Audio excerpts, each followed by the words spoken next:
we've got some of the best people on the planet in here because they've been given the opportunities over the last 2 or 3 years. And we were just 10 people and still me, Nick and Harry were doing everything. The team wouldn't be anywhere near as strong as it is now.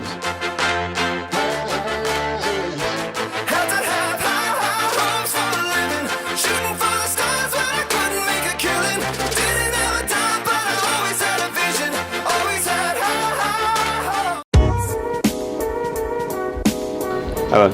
It feels like summer's... It's because where I sit is quite awkward. The sun comes through these weird kind of brick things and it always ends up in my eyes. Whereas I get it, it reflects off the screen into my eyes. Part-time vampire as well. So sitting down here, we've looked back at the 40 episodes that we've done so far on the vlog. It's been great for us to actually see people really interacting and getting involved in the vlog, and I think we haven't given enough back in order to answer the questions in real time, answer them properly on the vlog. So what we're doing now is something we want to continue to do over the next few weeks as well, is if you ask a question on any channel, be it YouTube, Facebook, LinkedIn, wherever this goes out and wherever you see it, then we'll try and answer it within hopefully 24 hours and if not 48 hours of it going out on the vlog itself. You can ask us whatever you want. You want to know about the business, you want to know about types of work we're doing, you want to know about the industry, you want to know about how we've grown the business so quickly, something personal about ourselves, how do we switch off. Whatever it is you want to ask, we'll try and answer everything. Yeah, we've got a few comments here, a few questions that we want to answer. I think they're really interesting, and we'll get into it now. First off, from John Barton, hi Goat team. We'll put them also down here. Tom, I'm expecting you to put the edit down here. I've put it down there, mate. Popped it in for you. John says, hi Goat team. I guess it's not easy to share how it works without exposing your advantage. That said, could you share steps, potential client, what they need to be a good client, and what kind of campaign you'd build around? What are the ideal products, the services, like what do we look for in a client? I don't think there is a one size fits all for this, first of all. I think we're taking on every client in a boutique way. And I say to clients, anyone comes in and tell you there's only one way to do it, it's often because the only way they can do it is that one way. Yeah. And we do it in lots of different ways depending on what the client is, what the KPI is, what they're trying to do. So the right thing to do to get a new client who wants app downloads is incredibly different to one that wants awareness, incredibly different to one that's trying to sell clothes or shoes or financial service products, whatever it may be. You can start to understand that there isn't just a way of doing it. The fundamental of what we do is to get the right influencer to talk about the right thing in the right way. If you do those three things, you tend to have success. So using someone as niche and specific as possible to talk about something is fundamentally what drives the best results. If you're trying to sell Chelsea shirts, you need to use Chelsea accounts. If you're trying to get mums to go and buy something, there's no point in having a 25-year-old guy talking about it. And there's no point in having a 25-year-old girl without kids talking about it. You need to have someone that's got kids in that right age who has an authority to talk about that. And apart from that, we look at every client differently. It's better if they're looking at an audience that's 13 to 35 rather than 35 to 80, but we've done plenty of stuff very successfully targeting 50 to 65-year-olds. So I think what's really important, and the crux of all marketing, and people might blame influence marketing if it hasn't worked for them. Now, that normally means there's two different things. It means they didn't do influencer marketing right, or the product's just not good enough, and they sometimes blame the marketing channel for their own product not being good enough. When you're so ingrained in the product that you're building or the service you're a part of, you forget that not everyone's as bought into it as you are, and the marketing part of it becomes just something that should happen, and that's just not always the case. The most important thing is that they have the right attitude to marketing, that they understand what we do, that they get that the world's moved to social. If we're trying to constantly drag a client into what we're doing, it's just not as enjoyable an experience. You tend not to get the best results because everyone's so concerned the whole time. When we get forward-thinking clients that are aligned with the movement of people and the need to give those people niche content, that's the most important thing for us, I think. And then whatever it starts at, they'll be spending a lot more 2 or 3 months down the line because they'll have seen the value of it. So question 2. Another question for us from Dylan Rogan. Hi team, loving the videos. Run a small digital agency here in New Zealand. Would love to know how you guys manage to scale so quickly. The main problem that we and many other agencies in New Zealand run into is that clients don't have the sufficient budget for us to really build our growth on without managing 3 times the number of clients. I find the same thing with investors and seed companies that I advise. New Zealand is full of innovation but lacks the capital for scale. Would love to know how you guys found it in the early days of Goat. Okay, so it's an interesting one. He's essentially saying that he's limited by the market that he's in. And New Zealand is a small market, so there's an element of that where it's going to be the case. Obviously, starting in London, there's a lot more global work that gets done here. But we started in a very limited vertical. Really, we started in sports influence marketing. Did, yeah. So I think you can obviously go international to do that without getting multiple clients, but the real way we've done it is by not accepting the piece of the pie that people gave us. We don't just take influencer budgets. If we did, we would be a tenth of the size that we are. What we do is we start with the influencer budget, we show them how much better that channel's performing than all the others, and then we start taking budget from PR, from paid media, from the creative teams, from strategy, from everywhere else, because we're doing that job better than those other channels. Not accepting the status quo. That's kind of it. I never go and tell clients to spend all of their money on influencer marketing or on our channel, because I don't think they should. I think it should be part of a mix. But if a client's spending 1% of their budget, their total ad spend on influencer marketing, I think they need to get themselves closer towards 20 to 30%. So I can either go, okay, they're only going to spend 1%, or I can prove to them that that 1% has out-delivered 5% elsewhere, and then logical people tend to move the budget. So our success primarily has come from that, is that we've always had the attitude that if our segment out-delivers everything else, then our segment will get bigger. And that's the way to do it. Prove your value up against other channels. You won't have 100% of New Zealand's ad budget yet, so you've definitely still got room to play. If you're operating with 1, 2, 5% of your client, get it to 10, 15, 20. Cool.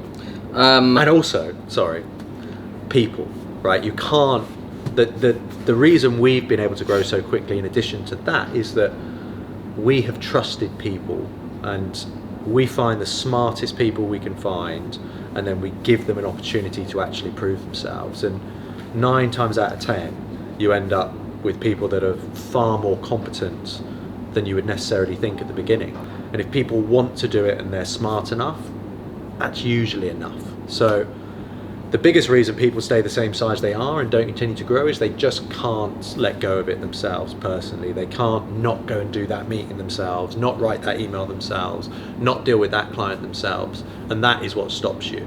We're very good at allowing other people to go in and take control of situations, and accepting that even though we're a bit uncomfortable in the short term about it, in the long term, it is the way that we grow. And we've got some of the best people on the planet in here because they've been given the opportunities over the last 2 or 3 years. If they hadn't, and we were just 10 people and still me, Nick and Harry were doing everything, the team wouldn't be anywhere near as strong as it is now. So that's what stops so many people, is delegation and trust to people.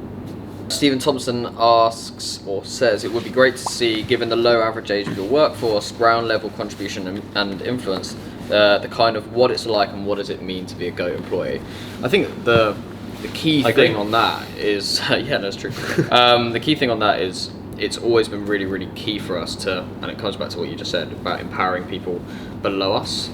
We understand we're not the smartest people to do every single job, and people have their different skills within our business. You know, if we were running the finance department now, we'd be a completely different business to if Nick Martin was running the finance department. Like, people think in different ways. Yeah. It's been a huge success story for us to be able to bring in and bring up people like Tom Bohr, Emily, Frankie, who now do a fantastic job in running the campaign delivery side of the business, and entrusting those people early on and building them from nothing into, you know, superstars in the business and in the industry has been an incredible part of that. And what it means, hopefully, is that people can see the opportunity in the business and they can go for it. And if they know that if they give everything, they get something back. And that's always been an ethos that we wanted to promote. Yeah. And something we're certainly going to try and do more in the blogs is showcase, you know, the incredibly talented people we've got across the agency. We're, you know, the point of this was never about to be, you know, was never supposed to be about me, Nick and Harry. It was supposed to be about Goats and all the people that are here. You know, we're at the front of Goats, but Goat is many, many more people behind us than just us.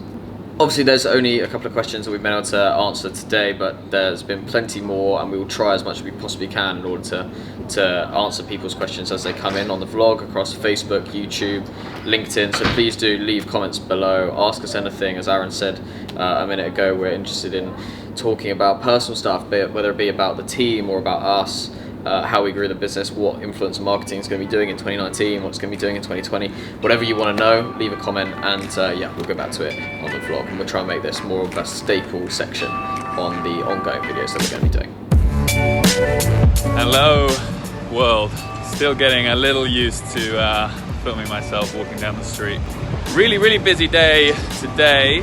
I have Gareth Bulch, who's CEO of an agency called Two Circles, coming in, one of the leading data-driven sports marketing agencies, also London-based, also trying to grow in the US market, also up for Agency of the Year at the BT Sport Industry Awards. Interesting because they've won the award twice when they were actually even smaller than we are now, so we can win it. It's very doable. Obviously we're up against them again, so I'll be trying to get some insights into what the processes look like for them and what they've done to get front and centre of the judges' minds in the past. Also today, going for a beer with Jared, who is our real estate broker who managed to find our new office space for us. Jared is a hilarious New Yorker. So yeah, I'm going for a catch up with him, showing him what we've done with the office space since we moved in, which I think he'll be impressed by. So maybe we'll get some footage of that for the vlog as well. Okay, really long day here. Just finished the director's call with Aaron and Harry. Good to catch up with them on what's going on. We don't do it nearly enough. Really nice to see Gareth from Two Circles as well. So yeah, back at it tomorrow. I'll update you when the time comes. Bye. How's last night's event? It's really nice to put a face to a name, and I feel like it makes a real difference in terms of like long-term relationships with the influencers. It's a little bit more personable. It's a bit of a longer campaign this time as well, so like people are doing more posts, more stories, so like to be able to have that relationship with them where they know who you are over that time period is nice as well. Hi, I'm with Natalie, and she's going to come watch our games tonight. I cannot wait. What's the score going to be? I reckon it will be 9-1. There's the main star striker. Hat-trick for me, mate. Going off to the sevens now. Yes. What do you fancy your chances? League game, not friendly. Well, good to be back, and the team, I feel like they missed the leader, and you know, it might not be the quickest, as my Ultimate Team card will show. But yeah, bang goals. Simon's the Neymar of Goat because he doesn't pass the ball. Wow. I'm just walking into the office this morning. Looking forward to seeing the team as I was out of the office all of yesterday. Really busy day between 2 different events and then some networking and a couple of meetings as well. So it's nice to actually get a bit of time in the office. We've had a really good response from me speaking at the event yesterday and doing the panel. People just wanting to hear more, or people actually just challenging what I was talking about, which is always good. It's nice to have healthy discussion. I think Fire Festival has only made influencer marketing look really strong. It shows that you can get people to go to something that doesn't even exist. Look at that. We're not in a brand loyal society anymore. Like, I'm wearing 5 different types of brands and I don't care. For me, the Fire Festival has opened up a lot of people's eyes to how powerful it is. Authenticity to an influencer is really important, and so the human element of influencer marketing is the most important part for us at Goat.